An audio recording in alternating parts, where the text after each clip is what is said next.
go up and under, around, down, through. He even will fly himself into certain parts of the world because he knows how to fly a plane to be able to bring us great gemstones. And here's a little update on the next item. It's so unique and so beautiful, and I love, love, love, love the greeniness of this necklace. But there are 200 available. It's brand new. We know it's going to sell out. So here we go, Jay. We're going to have to do this one kind of quickly, I think. Okay, this is what I live for. Okay, and you know, we found this last year. So you know, they wanted to know the different things that that we found.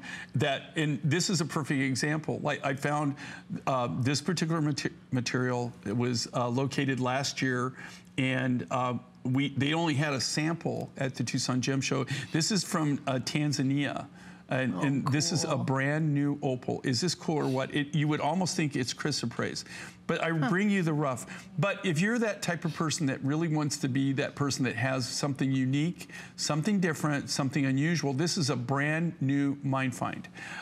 This is a really cool new opal. And it almost looks like chrysoprase. It almost looks like some of the emerald material that I'm seeing. But it's a natural opal. It comes out of Tanzania, the same place that they mine Tanzanite.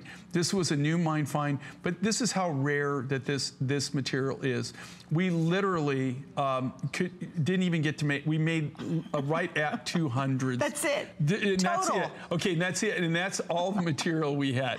So we burnt through all the material to build 200 necklaces, pretty much. That's it. I might have enough like, down the road. Maybe I'll make a pair of earrings or something like that. Right. But you know, I guess what I'm saying, there's not a lot of this material. It's really, really rare. Well, and also too, what's so unique about it is that vibrant green. Like it really pops. It does, but you know, like you can see it. Look, it's got like this mint green, and then it's got like, and then it's like this jelly opal. It's got like that. See, look, so it kind of goes from like a jelly opal, like you would see with a jelly opal, because there's all different forms, and then or it goes with this like solid, like almost like a Serbian mint green opal where we had the material from Serbia. Did you find this at Tucson a year ago, or did you find this in your travels? We found okay. We met the guys from Tanzania in Tucson. Okay. They didn't have any material. They just had a sample.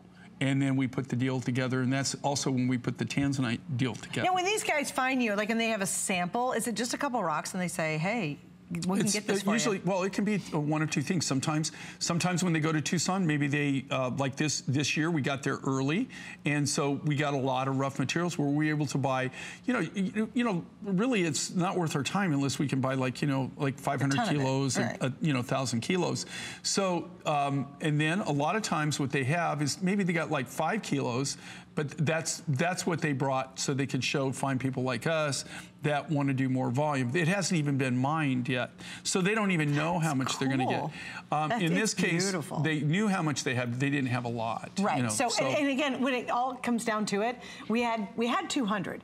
We now have 80. So it's one of those. And again, if you're a big fan of Jay's and you tune in and he's on, this is the stuff you look for. You know, these are the ones that gives you bragging rights. You put it on, and you know someone will come up to you and she'll go, what is that? Because you've never seen anything like it. You go, oh, it's an opal. And everybody goes, wait a minute, opals are milky and white and really kind of cloudy and certainly not green. And then you get to share these really neat stories. And I think, Jay, that's part of the passion of watching your shows and being here with you is no one would ever guess this is an opal, ever. I think that there's so many people out there, believe it or not, that share my passion. I do. And there are so many rock hounds. Like I said, I think it's a gene people are born with. It's like a DNA thing, right? It really is. I mean, but people are really into Mother Nature. They're really into the different specimens, the rocks, and I'm just fortunate the fact that because of what we do and how we do it and what HSN has allowed us to do, it really allows us to do what we love, and it's all like a big circle. But I think a lot of people actually look for this, and you think about it. Okay, when you've done this as long as I've done it, and you would think you've seen everything you're ever going to see, and then to find something new. All right.